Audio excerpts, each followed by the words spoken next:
Violinist Balabhaskar നമ്മെ വിട്ടുപിരിഞ്ഞിട്ട് ഇന്ന് 6 കൊല്ലം തികയുന്നു.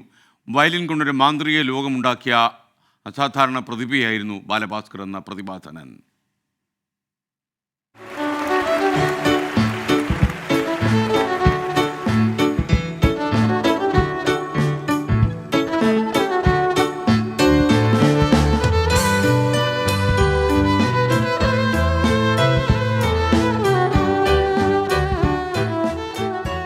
ഒന്നാം വയസ്സിൽ കളിപ്പാട്ടമായി കിട്ടിയതാണ് ബാലുവിന് വയലിൻ. പിന്നീട് അത് ജീവിതമായി, ജീവതാളമായി. കണ്ണുകളടച്ച് ചെറുപുഞ്ചിരിയോടെ വയലിൻ പൊഴിക്കുന്ന സംഗീതത്തിൽ മതിമറന്നങ്ങനെ നിൽക്കുന്ന ബാലു. അതാണ് ബാലഭാസ്കറിനെ കുറിച്ച് ഓർക്കാൻ മലയാളിക്കിഷ്ടമുള്ള ചിത്രം.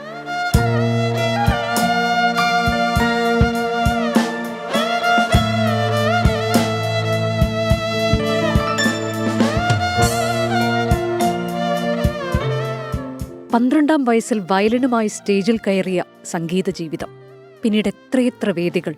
വയലിൻ മാസ്മരികതയിൽ മതിമറന്നും കണ്ണു നിറഞ്ഞും മുന്നിൽ എത്രയെത്ര മനുഷ്യർ.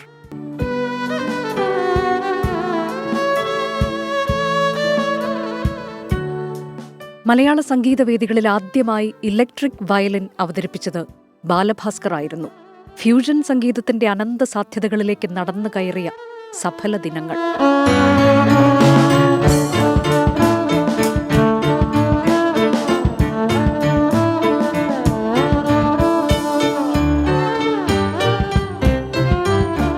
മംഗല്യപ്പല്ലക്കിലൂടെ 17-ാം വയസ്സിൽ സിനിമയ്ക്ക് സംഗീതമൊരുക്കി.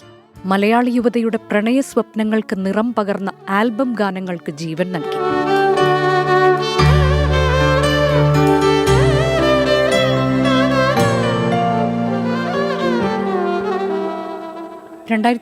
സെപ്റ്റംബർ 25 വാഹനാപകടം എല്ലാം കീഴ്മേൽ മറിച്ചു. വർഷങ്ങൾ കാത്തിരുന്ന് കിട്ടിയ മകൾ ആദ്യം പോയി.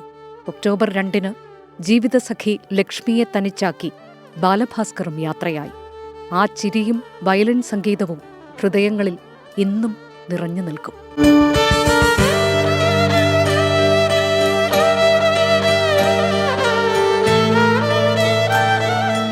Research desk 24.